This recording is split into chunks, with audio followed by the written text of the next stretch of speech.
10 a.m. Superstation Future Radio. Hey, I'm your host, Brother Michael Imhotep. It is Friday. February 5th, 2021, and we are live. Hope everybody's doing well. Look, it's been a busy week. It's been a busy day. I was on Roland Martin Unfiltered today. We did 2 hours there on Roland's show.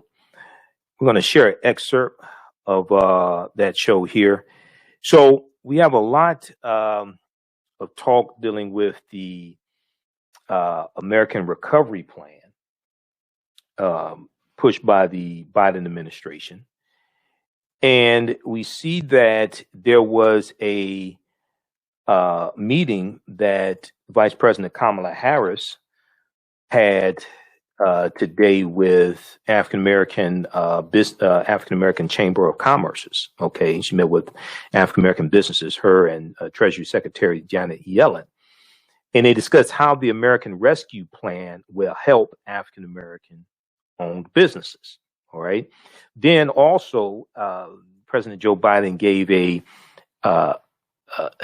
speech today where he outlined his American Rescue Plan, the coronavirus rescue plan, and how it would help Americans. And then there was a story from the Griot that I saw. We posted about this on our Facebook fan page, The African History Network, The African History Network. This deals with This deals with an African American History Month lesson, a Black History Month lesson, gone wrong. An African American History Month lesson gone wrong. All right. At a school in Wisconsin, some of you may have heard about this. Wisconsin teachers have been put on leave for an assignment asking how to punish slaves. Wisconsin teachers have been put on leave for an assignment asking how to punish slaves. Okay. So we'll deal with those topics today on the African History Network show. Now, on the African History Network show, we focus on educating, empowering, and inspiring people of African descent throughout the diaspora and around the world, because right now it's corrects wrong behavior. What you do for yourself, what you do to yourself, and what you allow other people to do to you and get away with is based upon what you think about yourself. What you think about yourself is based upon what you have been taught about yourself. What you've been taught about yourself is based upon everything you've read, heard, and seen about yourself.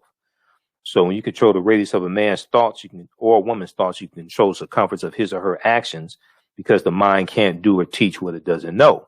Now, we deal with a number of different topics here on the African History Network show. We deal with current events and history and politics, education, economic empowerment, entrepreneurship, love, sex, health issues, and much, much more. Sign up. We're going to have to do a special segment dealing with love and sex and relationships. We may have to do that offline, but we may start on 9:10 a.m. Superstation, and then we're going to move that over to our social media platforms after midnight. All right. So that's enough of that. All right. Cut that out.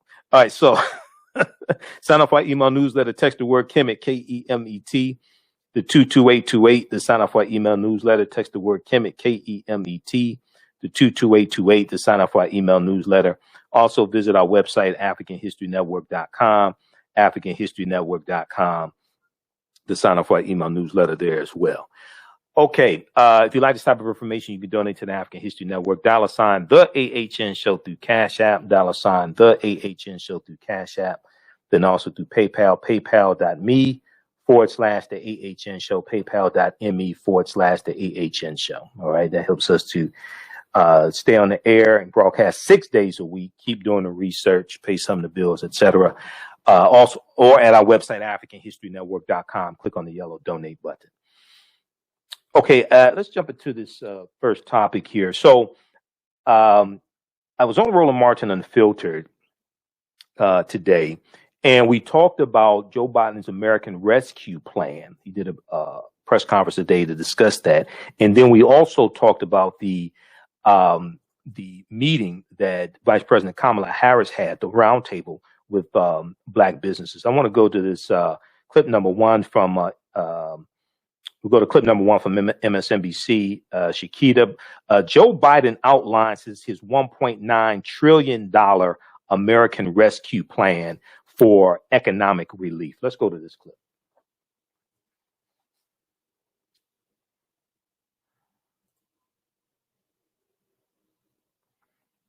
Take it off of mute. So also check out the article from NBC News as well that deals with the $1.9 trillion plan. Washington moves in unison toward passing sweeping coronavirus relief package. Okay, after entertaining working with Republicans, Democrats now appear set on acting to pass a $1.9 trillion proposal. We have the clip queued up. A lot of folks are losing hope. And I believe the American people are looking right now to their government for help, to do our job, to not let them down. So I'm going to act. I'm going to act fast. I'd like to be doing it with the support of Republicans. I've met with Republicans. There's some really fine people who want to get something done, but they're just not willing to go as far as I think we have to go. I've told both Republicans and Democrats that's my preference to work together. But if I have to choose between getting help right now to Americans who are hurting so badly and getting bogged down in a lengthy negotiation, or compromising on a bill that's up to the crisis, that's an easy choice. I'm going to help the American people who are hurting now. That's why I'm so grateful to the House and the Senate for moving so fast on the American Rescue Plan. Here's what's in that plan. First, it puts $160 billion into our national COVID-19 strategy, which includes more money for manufacturing, distribution, and setting up of vaccine sites. Everything is needed to get the vaccines into people's arms. There's simply nothing more important than us getting the resources we need to vaccinate the people in this country as quickly as possible. So job number one of the American Rescue Plan is vaccines. Vaccines. The second, the American Rescue Plan is going to keep the commitment of $2,000. $600 has already gone out. $1,400 checks to people who need it. This is money directly in people's pockets. They need it. We need to target that money. So folks making $300,000 don't get any windfall. But if you're a family that's a two-wage earner, each of the parents, one making 30 grand, one making 40 or 50, maybe that's a little more than, well, yeah, they need the money and they're going to get it. And here's what I won't do. I'm not cutting the size of the checks. They're going to be $1,400, period. That's what the American people were promised. Very quickly, here's the rest of my plan. It has money for food and nutrition so that folks don't go hungry. I think our Republican friends are going to support that. It extends unemployment insurance, which is going to run out on March 13th of this year to the end of September of this year, because we're still going to have high unemployment. It helps small businesses, thousands of whom have had to go out of business. It has money to help folks pay their health insurance. It has rental assistance to keep people in their homes rather than being thrown out on the street. It's got money to help us open our schools safely. There's money for child care, for paid leave. It gets needed resources of state and local governments to prevent layoffs of essential personnel, firefighters, nurses, the folks that are school teachers, sanitation workers. It raises the minimum wage. It's big and it's bold, and it's a real answer to the crisis we're in. Well, we were watching the White House COVID. All right, pause it right there, Shakita. I know we're coming up on a break. We'll continue this on the other side of the break, and we'll talk about the roundtable that Vice President Kamala Harris had with African American owned businesses today as well. We talked about that on Roland Martin Unfiltered. You listen to the African History Network show right here on 910 AM Superstation WFDF. I'm Michael Imhotep. We'll be back in a few minutes.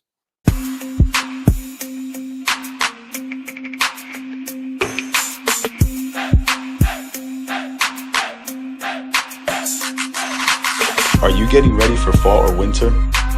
We have the solution for all seasonal clothing needs. Kemeticwear.com is the go-to online source for Kemetic African fashion and lifestyle products with a contemporary twist.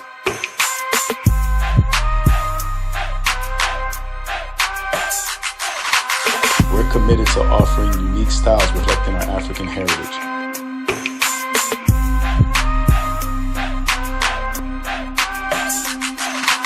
Kemeticwear.com is inspired by KemeticScribes.com to influence our people in learning and showing pride. Please visit our website at Kemeticwear.com.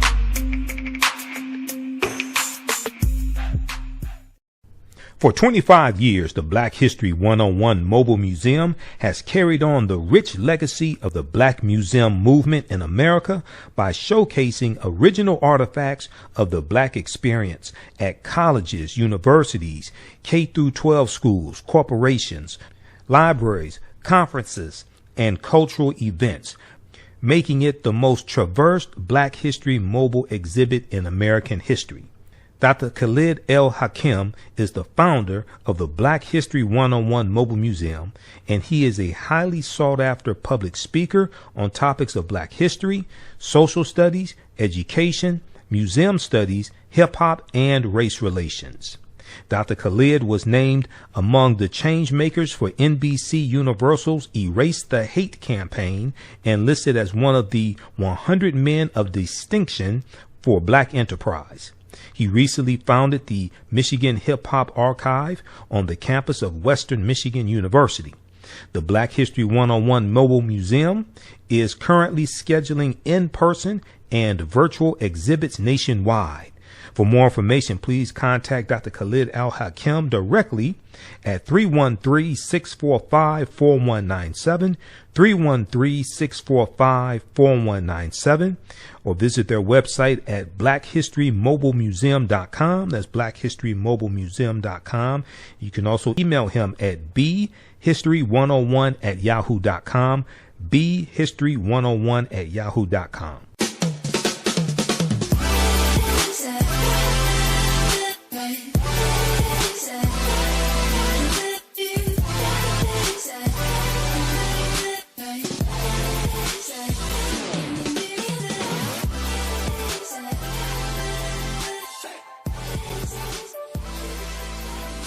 Visit 4glossygirls.com. That's the number 4glossygirls.com, and follow them on Instagram at 4glossygirls.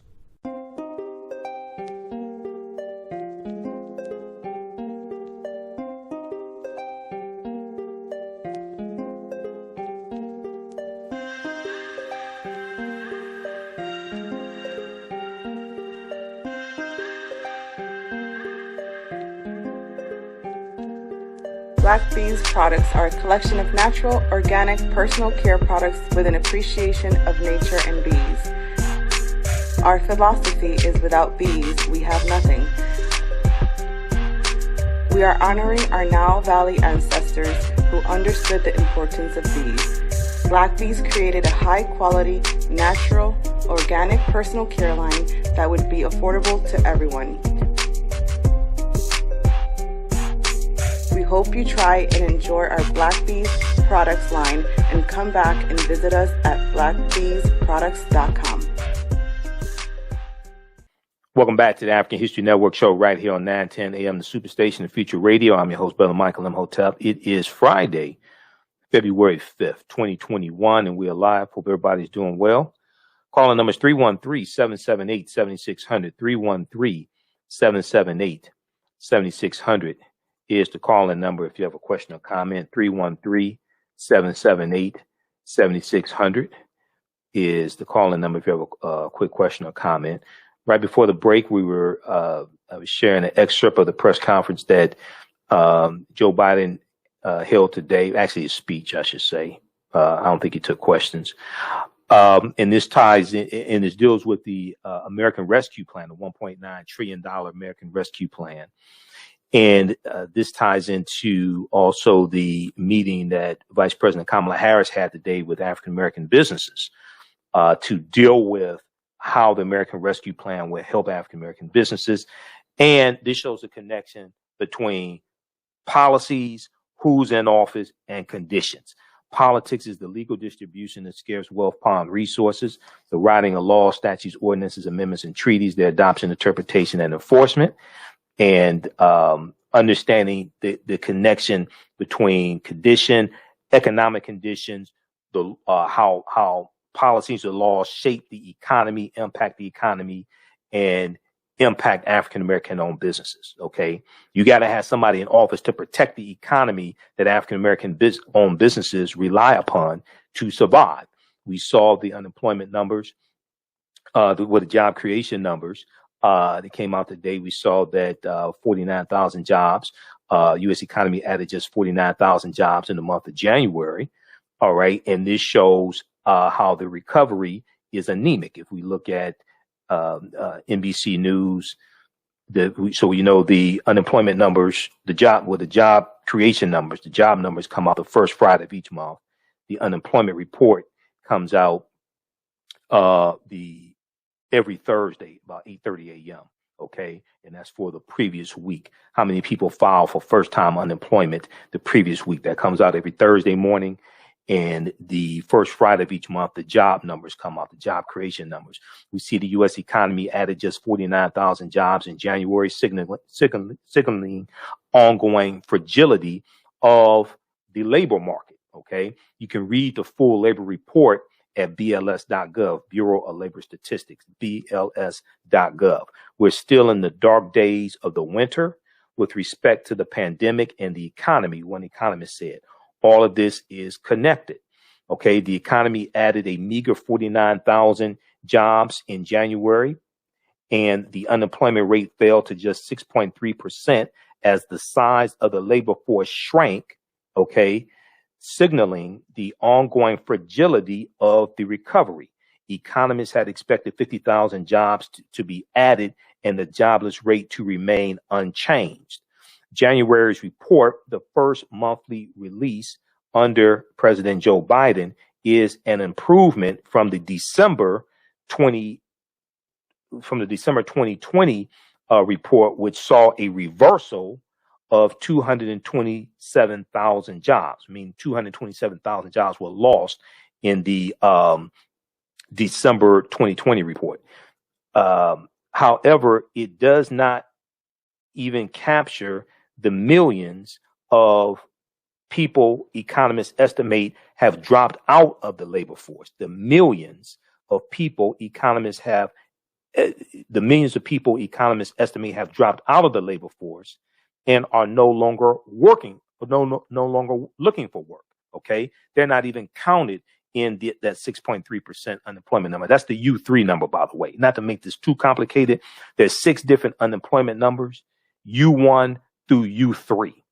U3 looks at people who have looked for a job in the past 4 weeks. That's the U3 number. Okay. If you go to BLS.gov and search for how is the unemployment rate calculated, they break this down and they break down U1 through U6. You have to understand what the actual number represents. Okay. All right. And then they break down the unemployment rate through race as well. They break it down by race. So nearly 18 million Americans continue to receive unemployment benefits of some kind. Nearly 18 million Americans continue to receive unemployment benefits of some kind. This is directly showing how politics impacts the economy, which then impacts people's businesses. Millions of businesses have been closed. 41% of African American owned businesses went out of business as of April of 2020. Okay. If you look at the article from Forbes.com, I talked about it. You've heard me talk about this before, and we talked about it on Roland's show today. And this is something that I'm pretty familiar with because my degree is in business administration. Okay. So this is stuff we study. I'm pretty familiar with this and understanding how politics impacts economics. Read this article from Forbes.com. The COVID-19 crisis has wiped out nearly half of black small businesses.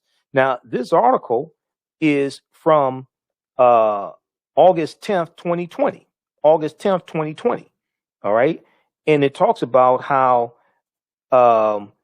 nearly half of black small businesses have been wiped out by the end of April 2020 as the pandemic ravaged minority communities disproportionately, according to a report from the New York Federal Reserve.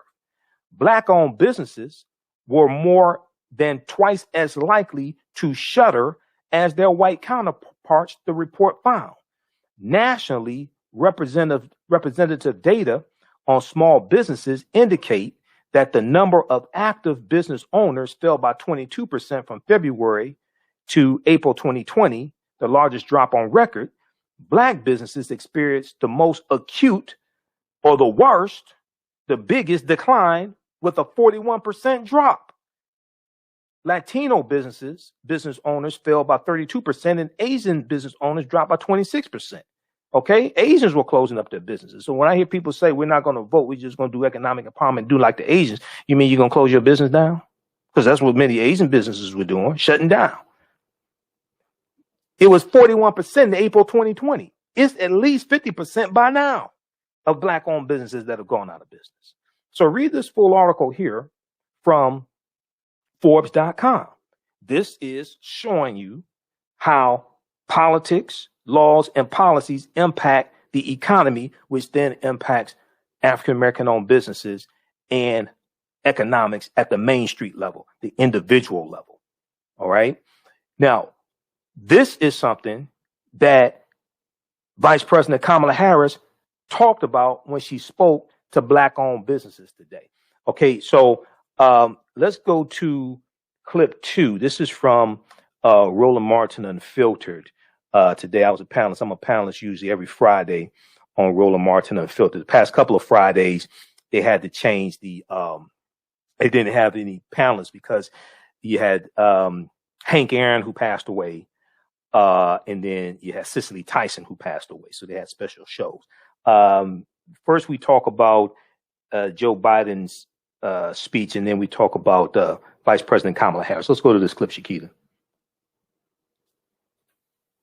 The thing here, Michael, is the Republican governor of West Virginia was begging for the money. Well, he used to be a Democrat, then he flipped to Republican when Trump was there. Don't be shocked if he flips back to Democrat while Biden is there. And so he made the point they need the money. Because Republicans did not like this particular bill because they felt that it was too much money for local and state governments, for them bailing them out when they really only want to target those blue cities, those blue states. Again, if Democrats are smart, every move you make is all about how you are helping those who make less than $200,000 or $300,000 a year. If you are a family out there and you're making 30, 40, 50, 60, 70 grand, trust me, you don't give a damn about somebody making five times as much money as you, who all of a sudden it says, well, what about us? Trust me, if you're making about 300 grand a year, you're doing fine compared to most Americans. Yeah, for the most part, that's true, Roland. And now it's interesting you mentioned some of the governors, because you're going to have a lot. I think you're going to have a lot of Republican governors. They have a lot of poor white people in their states who need this money.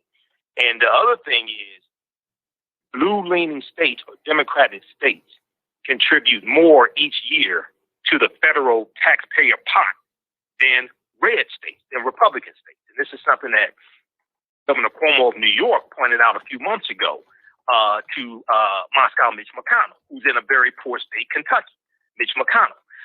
So I think what they're doing is a really good strategy to push this. I think you may have, like in the House, you may have a handful, maybe some of those 11 Republicans that voted to strip Marjorie Taylor Greene of her committee assignments. You may have a handful of that, but we can't wait. And it's extremely important for them to connect these policies to the economy and to the economic conditions of individuals. The reason why is because 2022 midterm elections are right around the corner. And as TheGuardian.com pointed out, and I've dealt with on my show and you've dealt with on your show, Republicans in state legislatures across the country have introduced 106 bills to make it harder to vote, especially for African Americans and Latinos, et cetera. So we have to make a clear connection between these policies in Washington, D.C. and the economic conditions down on Main Street. And again, hopefully you will have an administration that actually says, let's put the money where there is most in need. Today, Vice President Harris, as well as Treasury Secretary Janet Yellen, sat down with Black business leaders to talk about this very issue. Here's some of that 1 hour discussion. February. It is Black History Month, but I think as we all are concerned, Black History Month is every month. And so this conversation is not only for today, it is part of an ongoing conversation we intend to have with you as the leaders that you are. And when we look at our Black businesses in our country, they range. We are talking about software companies. We're talking about healthcare companies. Yes, we're also talking about the beauty shop and the barber shop. But we are also talking about healthcare. We are also talking about childcare. We're also talking about manufacturing. Because Black businesses, of course, are engaged in the business of keeping America running. And so in every sector, these businesses are present. And that is how we think of then the role that you play, but also our responsibility to support you in all of those sectors. And during this pandemic, as the Secretary has said, this has been rough. We have all seen estimates that as many as 40 to 50% of Black businesses have closed, perhaps permanently. Nationally, we know small businesses, of which the majority of Black businesses are, employ 50% of America's workforce, either because that worker is a small business owner or works for a small business. So when we're talking about the impact on the overall economy and country, it's profound. And our research also has shown that in the pandemic, and this is something that is a lived experience for many of you and your members, the PPP program was not accessible to so many of our Black-owned businesses. And it had to do with a multitude of issues, which included that those businesses were not necessarily engaged with the big banks, didn't necessarily have the familiar or the consistent relationship, if not any relationship, with a banker who could then call somebody up and say, Miss Smith, this thing is coming down and this is how you apply for it. But what we know is those relationships do exist. And so for whom those relationships are intact, they got the benefit. And for whom those relationships are not intact, they did not get the benefit of the PPP. So the President and I, together with the Secretary, have been looking at how we can do better, knowing the mistakes that were made, and improve on what we need to do to bring relief to the businesses of our country to help our economy grow. So we are thinking of it in two ways as a general matter. There is the piece of it that is about what we need to do to get control of the public health component crisis of the pandemic. And so I'm going to talk for a minute about vaccines. And it is about getting our business back up and running, understanding those 2 points are inextricably linked. That one of the reasons we got into the catastrophe, the most recent catastrophe, I'm going to put aside pre-existing issues, but the most recent catastrophe around our Black businesses is because also we need to get control of the pandemic. So on the subject of the pandemic, we have crafted, and the President has proposed the American Rescue Plan. And a large part of that plan is focused on vaccination. And so, for example, we are putting in $400 billion to have a vaccine distribution plan. And this is the first time that the federal government has come in, sadly, since the pandemic started, to support states to do the vaccine distribution piece. But that's going to be up and running. So part of what we're going to ask is for your assistance and support for that component, not only of the American Rescue Plan, but what we need to do to actually make it work, meaning getting folks to go and get vaccinated. Because it's good to have a vaccine, but if folks don't get vaccinated, it won't save the lives we intend to save. We also have a part that is basically about bringing the economy back to full employment. And doing that in a way that we understand that Black workers see the biggest wage gains when the economy is at full employment. So the way we're going to do that is, yes, by the vaccinations, but also we need to open schools and reopen them safely. So that is part of our American Rescue Plan. Also, we made a commitment for $2,000 of relief to families. There was a down payment on that in the previous bill of $600, and we intend with this next bill, the American Rescue Plan, to have $1,400 checks going out to those folks who are most in need by way of relief to help them get through this moment of crisis so that at the end of it, they can get back up and recover in the way that we intend. And also, more specifically, for our businesses, we are also creating a specific package of relief that is about $15 billion. This did not exist in previous bills, in the relief bill. $15 billion going to grant programs, not loans, grants, targeted at our smallest businesses, of which the majority of Black businesses are, and targeted at our Black and brown and minority-owned businesses. So this is some of the work we are doing, in addition to, as the Secretary said, what we are doing around the CDFIs, the Community Development Financial Institutions. And as a point of personal pride, that was one of the last things I worked on when I was in the Senate, together with Senator Cory Booker, Senator Mark Warner, and others. And the idea is basically to put more capital, to infuse more resources into our community banks, knowing that those are the ones that have the relationships with our businesses and are best equipped to support them, not only by way of grants and loans, but also by way of helping them grow their businesses, helping and surrounding them with the infrastructure of skills and resources they need to sustain a business. So these are some of the areas of focus. This right here, Michael, is where, again, targeted efforts need to be made, unlike where you had the Trump folks, who it was all about big business and helping those who already got money. Well, not only was it all about big business and helping those that already had money, it was also removing the inspector general who watched over how the money was distributed. Okay. And then we found out that you had like some Trump-related businesses or something like that got money as well from the first round of the I think it was the first round of the stimulus bill. So this is extremely good. I'm glad Madam Vice President Kamala Harris had this meeting along with Janet Yellen, and again, this is an example of how politics is the legal distribution of scarce wealth, power, and resources, and the writing of laws, statutes, ordinances, amendments, and treaties, their adoption, interpretation, and enforcement. It's important for us to go back and look at the article from Forbes.com from April of 2020. 41% of Black-owned businesses had gone out of business because of the COVID economy as of April 2020. Now it's probably at least 50%. So what we just saw is an example of how elections have consequences and African Americans voting their interests. So we have to follow through on this. But what I just saw, that's a start. I keep saying, you should follow the money, follow the money. Hey, okay, pause it right there. At the end of the day. Pause it right there. Okay, so all this is connected. Okay. Now you have some people. Let me see. There goes the I just say it's 1,400. It's 600 plus 1,400, which is 2,000. But it's a $1.9 trillion bill. Look at what's in the bill. See, this reminds me of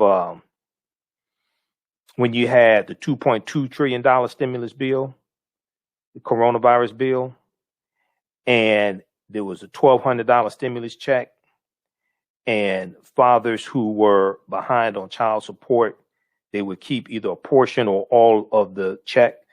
They wouldn't keep it. It would go to the child. It would go to the custodial parent. It would go to the mother, to go to the child. And you have people putting out videos and things like this about this. Now that was based upon 1996 tax law. That wasn't something they created for that bill. That was based upon existing tax law that's been in effect since 1996. 1. 2, the bill was a $2.2 trillion bill. there was a whole lot in that bill that could help African American communities, etc. And instead of us now some African American businesses did get small business money, the paycheck protection money. A lot of them were locked out for various reasons. Some of them did get the money who had banking relationships, who were more established, etc., and whose paperwork was in order. The question I kept asking, and if you saw my broadcast back then, we broke down what was in that $2.2 trillion bill. There was like $2 trillion worth of opportunities. The $1,200 stimulus checks, that was only, I think, if I remember, that made up only about $200 billion of the $2.2 trillion bill. You got $2 trillion worth of opportunities. There was opportunities for contracting, for businesses. Why were we focused on the $2 trillion? Because other people were. Why are we focused on the $200 billion over here that people putting out videos about? Baby daddies don't get a $1,200 check, as opposed to focusing on the $2 trillion over here. Because you had other people talking about the $2 trillion. How you doing, TC Cook? You had other people talking about the $2 trillion, focusing on that. We're focusing on the little money over here. So we have to change our perspective as well. Now, the other thing about the money, and go read the article from, it was originally from thegrio.com, picked up by Yahoo News, written by April Ryan for the Grio. Okay. And we'll pull it. You know, we talked about Byron Allen yesterday on the show. So we'll pull this up from the Grio. Because, you know, April Ryan is doing a great job over at the Grio. So let's go back. Let's pull this article up here. And they break down what's in this bill. When you talk about $15 billion for, this is going to the smallest of small businesses, which helps African American owned businesses. Okay. But you have to apply for the money. All right. If you just sit back and just talk about, we don't have this, we don't have that, and you don't apply for the money, guess what? You're not going to get it. Your paperwork has to be in order to get the money. I used to teach entrepreneurship. I taught entrepreneurship for 7 years. I taught entrepreneurship. There was a government program that we helped, that was where the participants in the program got grants. The small businesses got grants, but they had to, they got grants for their small business. And I was one of the instructors for the class. But their paperwork had to be in order. Tax returns, LLCs, paperwork, articles of organization, things like this. Their paperwork had to be in order to be able to get the money. And it was free money. It's a grant. You don't have to pay that back. So you're going to have a lot of people complaining. Okay. And you're going to have some people say, well, you know, minorities can apply for this money. So my response to them is somebody who's actually managed African-American owned companies that have had government contracts with the city of Detroit, county of Wayne, and state of Michigan. And we were employing, we had African-American employees who were taking care of their families. As somebody who's actually put in bids and won government contracts. The question I would ask those people who probably never done any of that, the question I would ask them is, why wouldn't we focus on being the majority of the minorities getting money and applying for the money?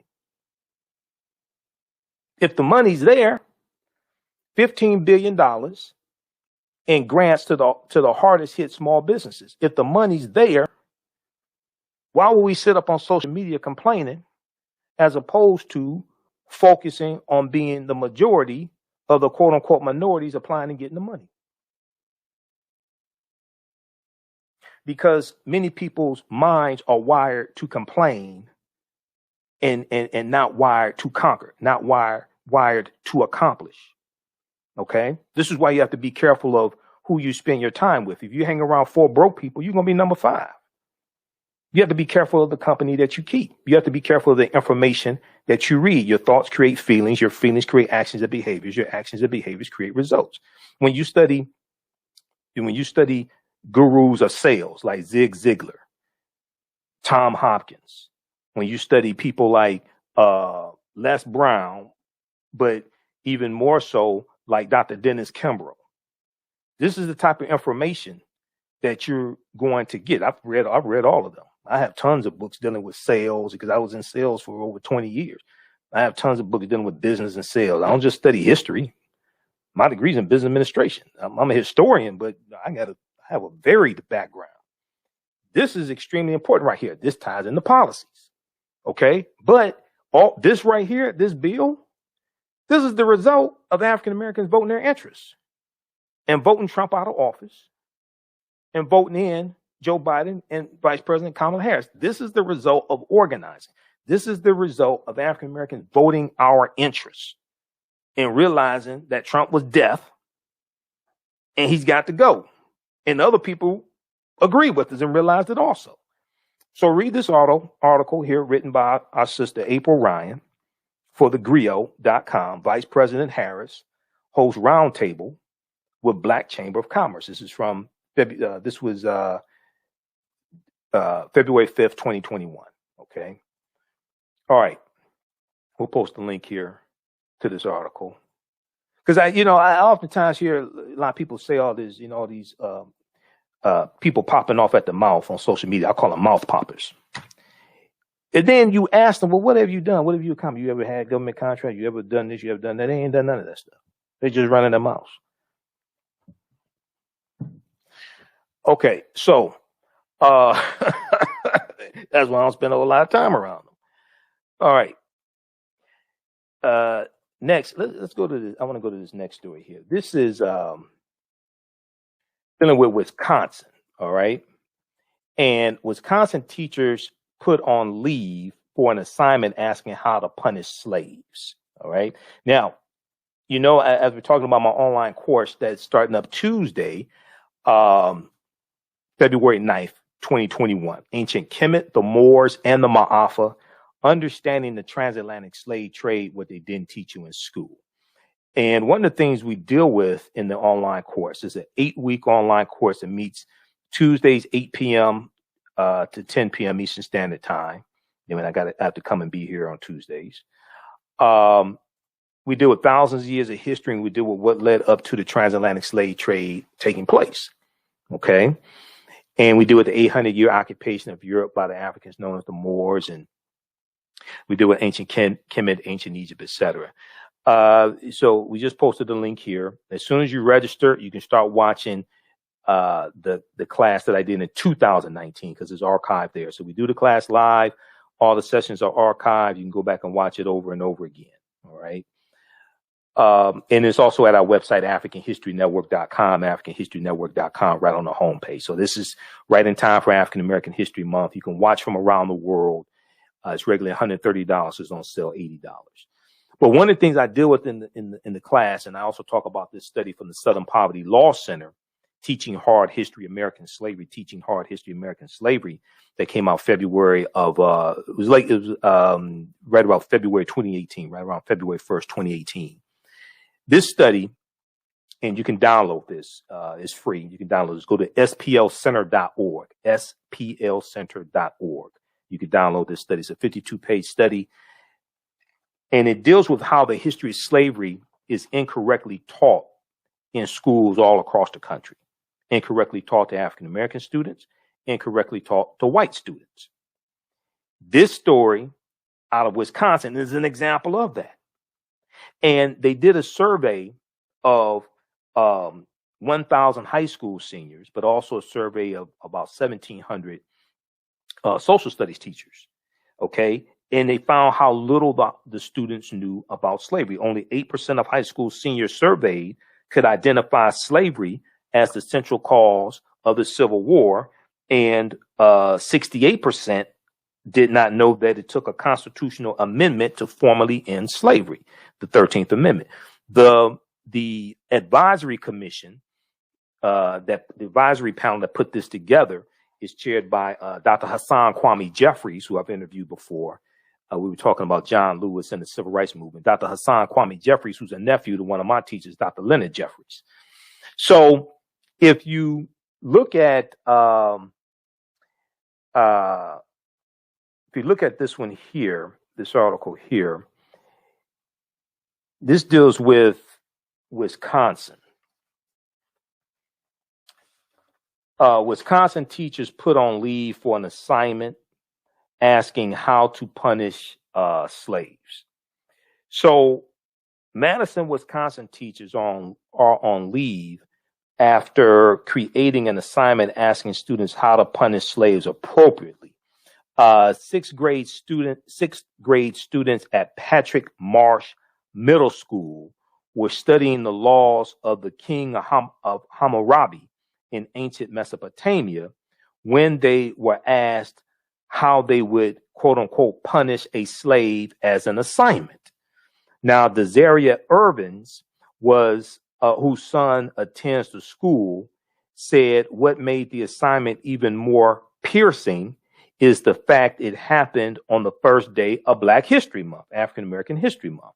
And probably on our show Sunday night, we'll deal with the history of African American History Month, and we'll deal with the Dr. Carter G. Woodson and Association for the Study of Negro Life and History, and he co-founding the association September 9th, 1915, and 1915 was the 50th anniversary of the end of the Civil War and the 13th Amendment of all that. We'll probably deal with that on Sunday's show. All right.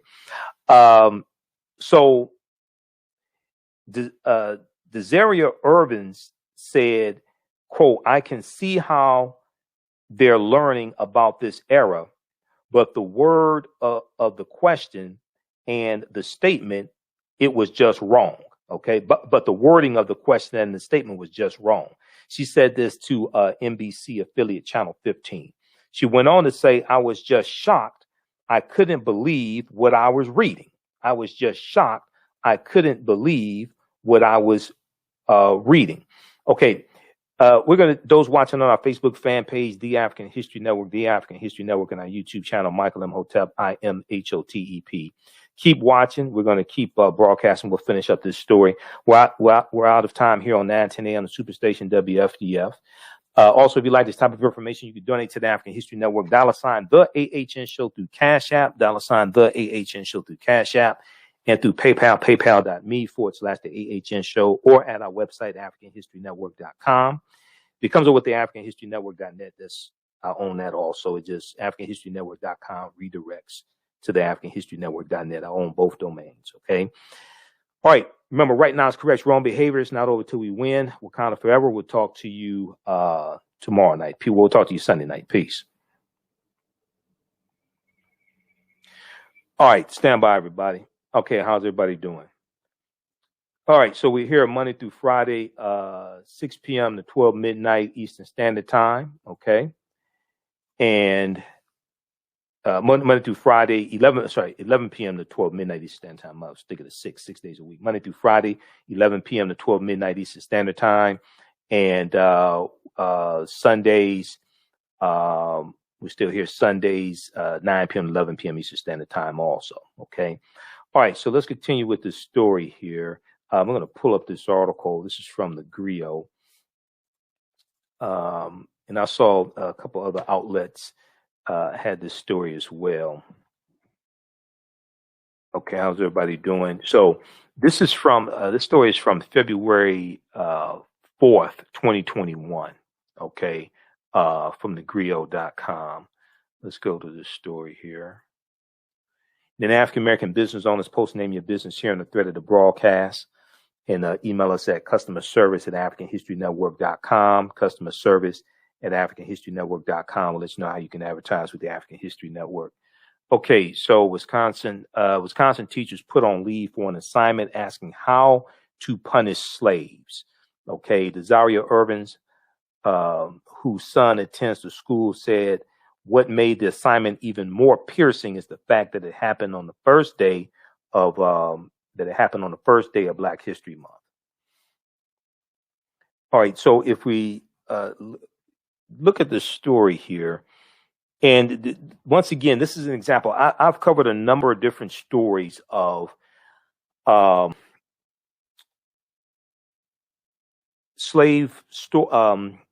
history assignments or assignments dealing with slavery gone wrong, reenactments of slave auctions, all different types of things like that. And one of the things that's really good about the study from the Southern Poverty Law Center, Teaching Hard History of American Slavery, is that it gives recommendations of what not to do, how not to teach history. Okay. And one of the things that it says don't do is don't do slave reenactments. Okay. Don't do slave reenactments. All right. That's one of the things that it says don't do. And it gives a whole list of recommendations of how to more correctly teach the history of slavery. Okay. All right. Don't pay attention to the dumbass trolls. I'll just block them. We don't have time to deal with that. They don't have a life, nothing better to do. Okay. So, don't even worry about that. All right. Let's continue here.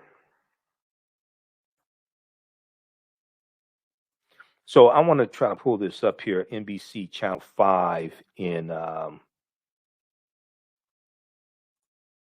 NBC Channel 5. Let's see if we can pull up this clip here.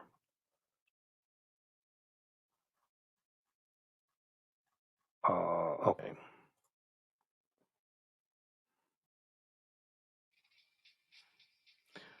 Okay, we'll try to pull that up. Just stand by. Tonight, classroom controversy. The principal of Patrick Marsh Middle School in Sun Prairie is apologizing after this assignment asked sixth graders a hypothetical question about slavery. NBC 15's Michelle Beck spoke with one mother who brought her concerns to administrators. And Michelle, there's an internal investigation underway. 12-year-old Xavion Hopkins took the assignment to his mom, not telling her what exactly it was.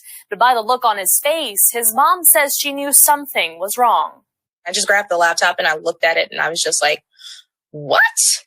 And just shocked that I couldn't believe what I was reading. During social studies class Monday, Desaria Irvin's sixth grade son Xavion learned about ancient Mesopotamian law, Hammurabi's code. I can see how they're learning about this era, but the wording of the question and the statement, it was just wrong. The activity presented different scenarios, but the one that drew controversy at Patrick Marsh Middle School asked this. A slave has disrespected his master by telling him, "You are not my master. How will you punish this slave?"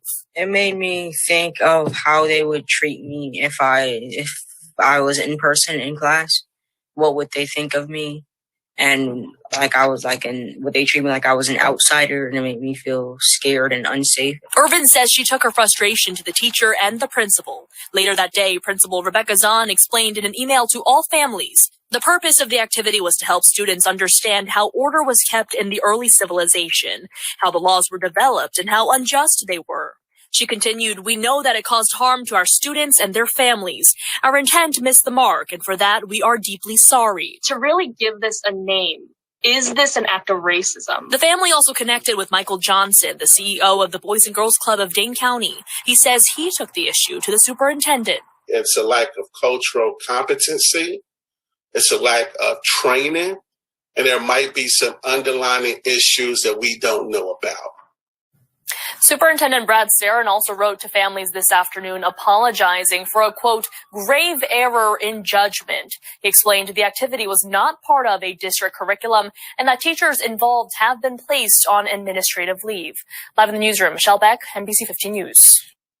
Okay, so that is from NBC Channel 15 News. If we go back to the article here from the Griot, it says Principal Rebecca Zahn and Associate Principal Amy Schernicker said, quote, "We regret that this assignment was not racially conscious and did not align to our district's mission and vision of equity." Okay. We know that it caused harm to our students and their families. Our intent missed the mark, and for that we are deeply sorry. Going forward, we will be sure to think critically about whether our intent matches our impact. Okay, so and you heard Desario Irvin's son, Xavion, said the assignment deeply troubled him. And one of the things, when you read the study from the Southern Poverty Law Center, one of the things they talk about is how the slave reenactments in some of these history lessons dealing with slavery can be traumatic for students, make them feel inferior, can cause problems when they're not done correctly. Okay, this sounded like one of those lessons gone bad, slavery lessons gone bad. Now, the Sun Prairie Area School District placed the teachers on administrative leave pending an investigation.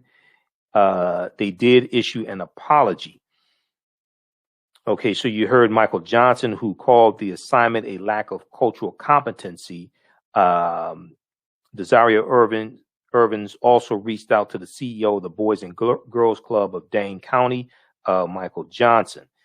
Now, this story comes on the heels of a Michigan teacher, and you'll see these stories periodically. This story comes on the heels of a Michigan teacher issuing a similar assignment back in December 2020, as previously reported by the Griot. A Detroit mother is concerned and upset after her daughter's 7th grade teacher thought it was appropriate to ask students the best way to discipline slaves. This was reported by WXYZ Channel 7 here in Detroit. Quote, "I never want my daughter to feel that way again. The way she felt this morning," said Jala Holt, the girl's mother. This was at Frost Middle School. Jade is a 7th grader at Frost Middle School. She said it was weird and uncomfortable. This is in Livonia, which is a white suburb of Detroit. And she said this in regards to how she felt about her coursework to WXYZ Channel 7. She said, "I read the question and typed my answer. It was there will be no punishment because I do not believe in slavery." Okay, that was her answer. There will be no punishment because I do not believe in slavery. Now, the question asked, the question read, "A slave stands before you. This slave has disrespected his master by telling him, 'You are not my master. How will you punish this slave?'" Okay, that's not the way. You don't want to teach slavery like that. History, that's not too good. All right. Now, concerns, the school issued a statement obtained by Channel 7 News. Concerns from a parent were brought to our attention this morning, and we have reviewed a social studies assignment given to 3 classes of our 7th grade students. We apologize. See, we recognize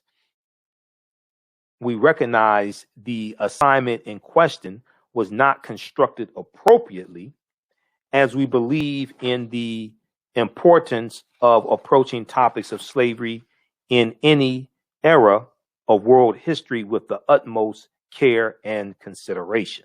All right.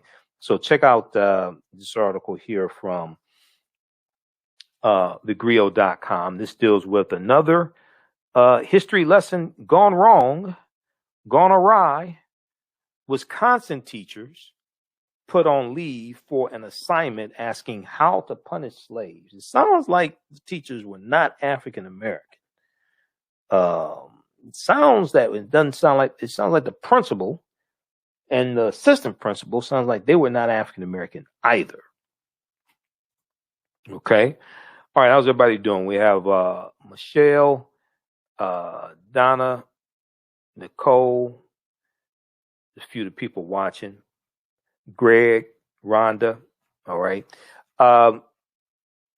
You've heard me talk about the bundle pack we have at AfricanHistoryNetwork.com. All this helps us keep doing the research, stay on the air, keep broadcasting. So For African American History Month, we have a 15 DVD bundle pack that includes 15 of my lectures, DVD lectures that I've done. It's also in digital download format. The Michael Imhotep 15 DVD bundle pack. Okay, this is at AfricanHistoryNetwork.com, AfricanHistoryNetwork.com. And I'm going to pull this up here. It's right on the homepage of our website. It's on sale $100. It's a 15 DVD bundle. And let's see here. I think we still have it up. Yeah, we still have this up here. Let me show you this quickly. Also on the homepage of our website, we have the where you can register for our online course. The online course I teach ancient Kemet, the Moors, and the Maafa, understanding the transatlantic slave trade, what they didn't teach you in school. And that's going to be 8 consecutive Tuesdays, starting Tuesday, February 9th, 2021, 8 p.m. to 10 p.m. Eastern Standard Time. But very quickly here, so we're shipping these out daily. This is a 15 DVD bundle pack. Includes all the lectures are done by me, and you get lectures dealing with the film Black Panther that I've done. That shows how the film Black Panther relates to African history and culture and language, things like that. You get this one here dealing with the history of African American History Month. Many people don't know the history. I do lectures across the country. Many people don't know the history of Black History Month and Dr. Carter G. Woodson and the Association for the Study of Negro Life and History, which is now called the Association for the Study of African American Life and History. And a lot of people don't know the annual theme. There's an annual theme for African American History Month. This year's theme is the Black family, identity, representation, and let me see, identity, representation, and diversity. The Black family, representation, identity, and diversity.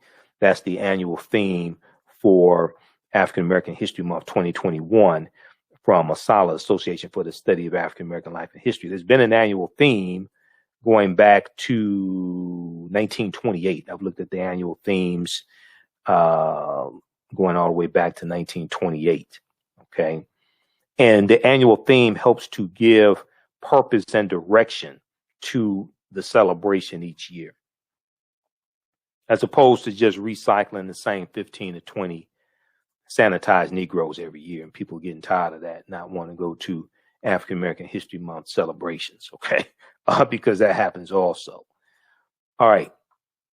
So you get my presentation dealing with breaking the chains, why we celebrate African American History Month, exposing the myths. You get that one. That's about a 3-hour presentation. And then also Malcolm X, 50 years later, why is he still relevant? This one here dealing with the distortion of the legacy of Dr. Martin Luther King Jr., the revolutionary, will not be televised on the television. The revolutionary will not be televised on the television. I deal with the revolutionary Dr. King. And this is the Dr. King they don't show you every Dr. King day. All right.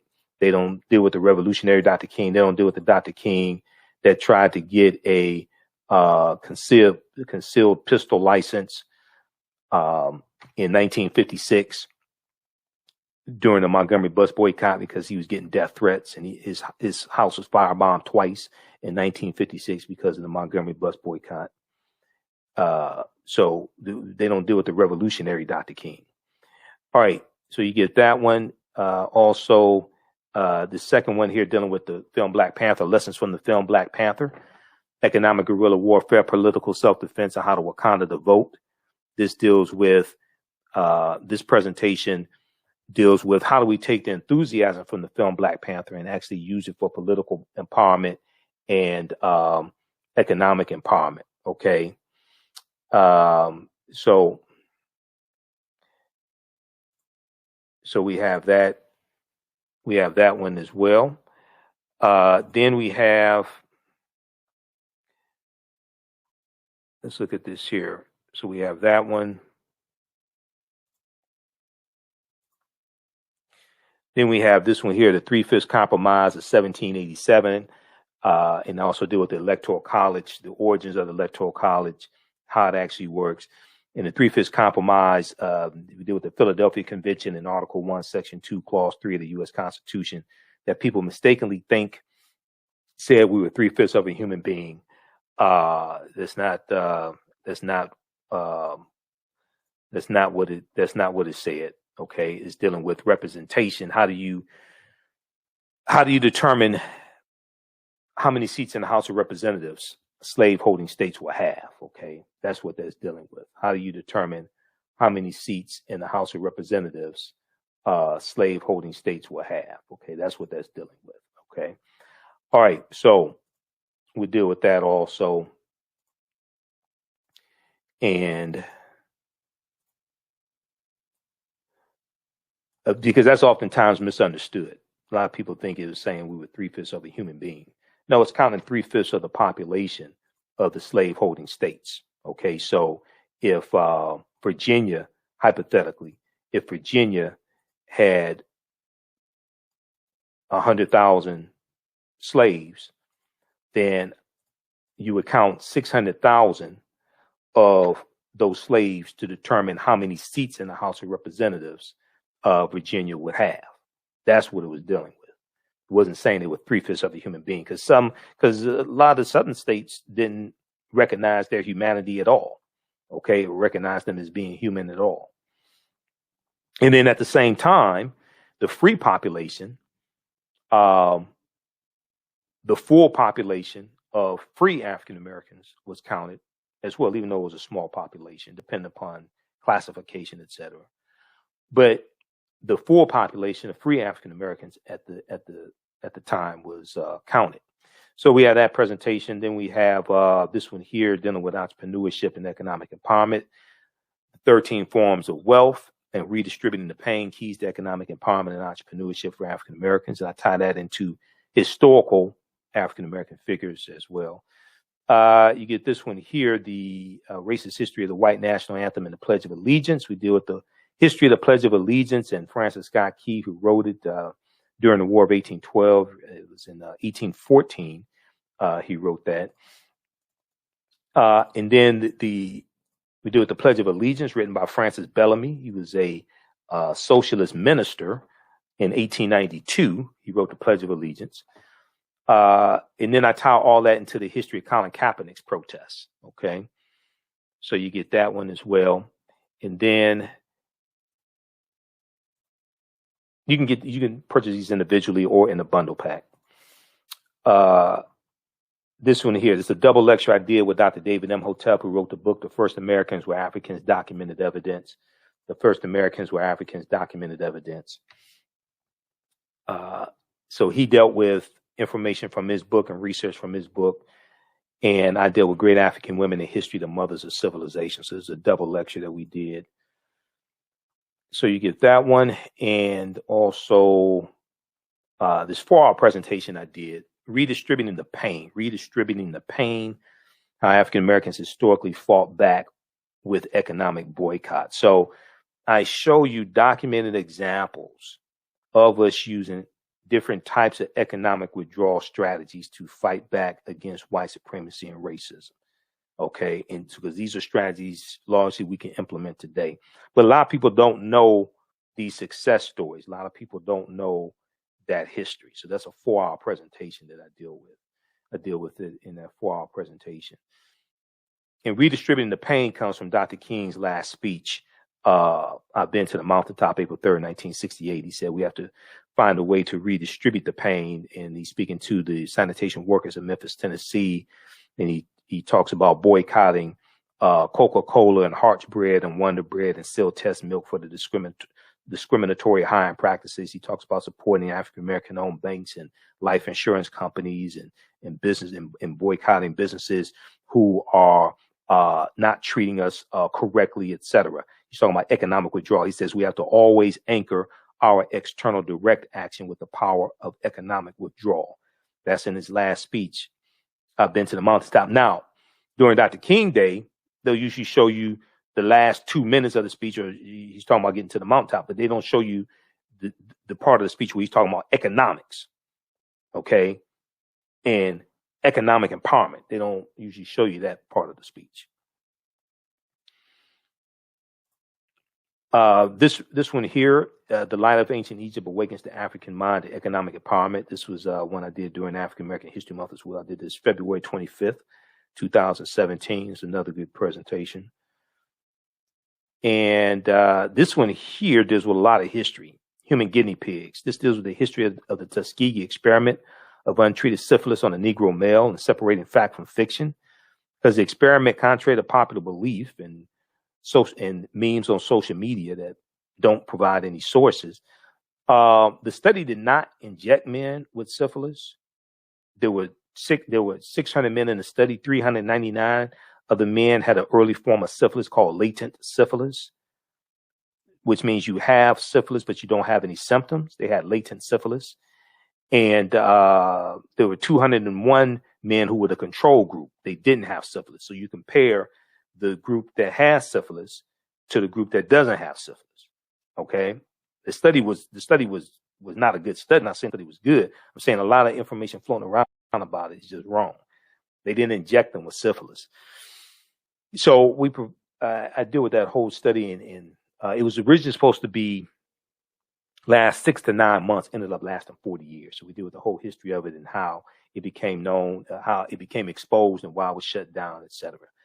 Okay, so we have that one, and then this one here, Great African Women in History, the Mothers of Civilization. So we deal with some well-known and not so well-known women in our history from all different time periods. You'll get the 4-hour version. It's a 2 DVD set, 4 hours. This one deals with lessons from the film Black Panther. I'm doing a presentation to 65th through 12th graders and their teachers, and we're dealing with different themes from the film Black Panther, how they actually relate to history, how they can actually use this to teach history. Okay, so I'm doing a PowerPoint presentation also. So we have that one in the bundle pack. This is all in the same bundle pack. African-American resistance in the era of Donald Trump, voter suppression, reparations, and how elections have consequences. And I deal with 3 main things. I deal with similarities between Richard Nixon becoming president in 1968 and Donald Trump becoming president in 2016. And Nixon is a backlash to the civil rights movement, the Black Power movement, the rebellions taking place in the country at the time. And then Donald Trump is a backlash to 2 terms of President Barack Obama and the Black Lives Matter movement, any perceived advances African Americans made, etc. He's a backlash to that. I also deal with the voter suppression that took place during the 2016 election as well. Okay, so there's a lot of information in that one. And this last one here, Ancient Kemet, the Winter Solstice, and the History of Christmas. Ancient Kemet, the Winter Solstice, and the History of Christmas. So this deals with the pre-Christian celebrations, winter solstice celebrations that existed before Christmas that influenced, that are going to be incorporated into the celebration of Christmas, that will shape the creation of what we know as the celebration of Christmas. Okay. And, we deal with pre-Christian ancient winters festivals celebrated by Europeans, like the Festival of Saturnalia, the Festival of Mithra, the Festival of Yule, etc. And these usually took place either around the winter solstice, December 21st, or the vernal equinox, March 21st. The vernal equinox, March, the first day of spring. Okay, so that's a deep presentation. Ancient Kemet, the Winter Solstice, and the History of Christmas, and it ties into Asara, Aset, and Heru, who the Greeks called Osiris, Isis, and Horus, and Heru being born on December 25th to a virgin birth by Aset, or who the Greeks called Isis. Okay, so some of this may go outside the circumference of some people's awareness. Just because you never heard it before, disagree with it, or don't like it, does not mean it's not true. Just means you have to do some research to understand what I'm talking about. So we provide you with that information. So that's the Michael Imhotep Black History Month 15 DVD bundle pack. It's available right now at AfricanHistoryNetwork.com, right on the home page. So we are shipping these orders out, and we'll post a link here again as well. Okay, so hey, we'll be back. We're here Monday through Friday, 11 p.m. to 12 midnight Eastern Standard Time, and Sundays, 9 p.m. to 11 p.m. Eastern Standard Time. The African History Network show. We have to get out of here. Remember, at the African History Network, we focus on educating, empowering, and inspiring people of African descent throughout the diaspora and around the world, because right now it's corrects wrong behavior. We'll be back Sunday night. And visit our website, AfricanHistoryNetwork.com. We also have a recommended reading list of books there. Click on book lists. You can read articles I've written. Follow us on our Facebook fan page, The African History Network, The African History Network. Turn on notifications so you know when we go live. Follow us on our YouTube channel, Michael Imhotep, IMHOTEP, as well. And if you like this type of information, if you want to support us and donate to the African History Network, $, the AHN Show through Cash App or through PayPal, paypal.me/the AHN Show. All right. We'll talk to you all Sunday night. Okay. Take care. Peace. Do you have an idea or business that requires app development or thinking of moving your IT resources to the cloud? We have post-paid and profit-sharing plans for unique ideas or profitable businesses. Who can take advantage of this unique program? Entrepreneurs with unique ideas, startups, small to medium businesses. Contact us, 267-209-0352. Visit nomadicsystems.net, nomadicsystems.net today. Intuitive Design Clothing is an online accessory store that sells one-of-a-kind signature statement pieces for men and women. They also specialize in fashion consultations, closet organization, and decorating small spaces. Are you looking for a statement piece for a special affair, or would you like to add some select pieces to your ensemble of accessories? If you're looking for something different, definitely contact Kathy Norman, owner and CEO of Intuitive Design Clothing. Visit their website, intuitivedesignClothing.com. That's intuitivedesignClothing.com, and you can email her at info@intuitivedesignClothing.com. Intuitive Design Clothing is where every entrance is a grand entrance.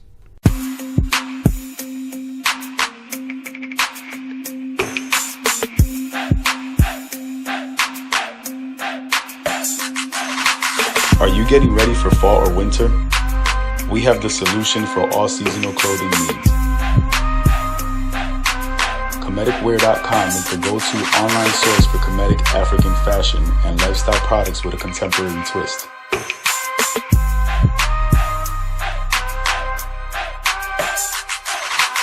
We're committed to offering unique styles reflecting our African heritage.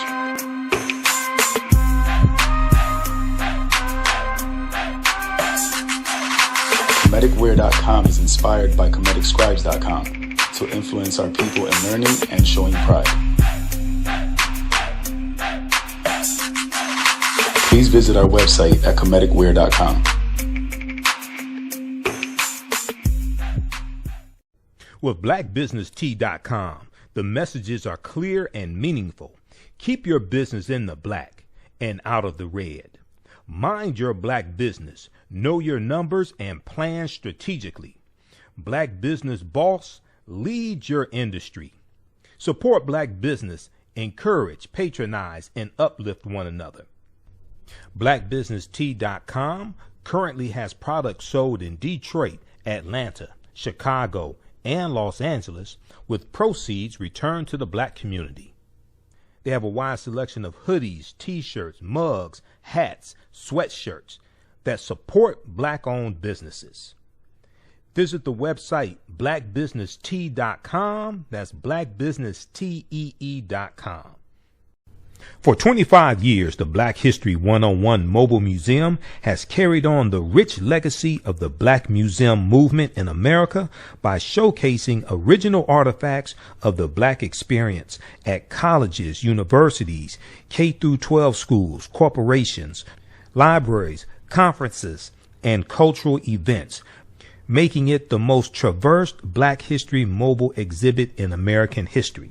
Dr. Khalid El Hakim is the founder of the Black History 101 Mobile Museum, and he is a highly sought-after public speaker on topics of Black history, social studies, education, Museum Studies, Hip Hop, and Race Relations. Dr. Khalid was named among the change makers for NBC Universal's Erase the Hate campaign and listed as one of the 100 men of distinction for Black enterprise. He recently founded the Michigan Hip Hop Archive on the campus of Western Michigan University. The Black History 101 Mobile Museum is currently scheduling in-person and virtual exhibits nationwide. For more information, please contact Dr. Khalid Al-Hakim directly at 313-645-4197, 313-645-4197, or visit their website at blackhistorymobilemuseum.com. That's blackhistorymobilemuseum.com. You can also email him at bhistory101@yahoo.com, bhistory101@yahoo.com. Gain knowledge in minutes with Blacklist Ed. Blacklist Ed is an app that provides insightful summaries of books pertaining to the Black experience. As Black people, we know the importance of reading books to discover our incredible contributions to world history, to uplift our self-esteem, and to empower ourselves for our relentless fight for social justice. Unfortunately, with our busy lives, it feels like there is never enough time to read a book. Fortunately, there's a solution. With Blacklist Ed, their app provides key insights from best-selling books about the Black experience, therefore saving you time, increasing your knowledge, and empowering yourself through inspirational and actionable ideas. You can read or listen on the go. Start your free trial today by going to blacklisted.com. That's Black without the C, B-L-A-K. Or you can download the Blacklist Ed app from the App Store or Google Play. Blacklist Ed, empower yourself. Have you tasted the world famous No Frowny Brownie yet from the Pink Bakery? If not, what are you waiting for? They are vegan, gluten-free, and free of the big 8 allergens. While eating their No Frowny Brownies, the fabulous Miss Tabitha Brown said they were very good. Very good. And you know, if she says that, they are. The Pink Bakery is the first Black-owned, Big 8 allergen-free baking mix company. Go to thepinkbakery.com, that's thepinkbakery.com, to order their No Frowny Brownie Mix today. Yaya Rule is a line of African print-inspired apparel catered to the Black community.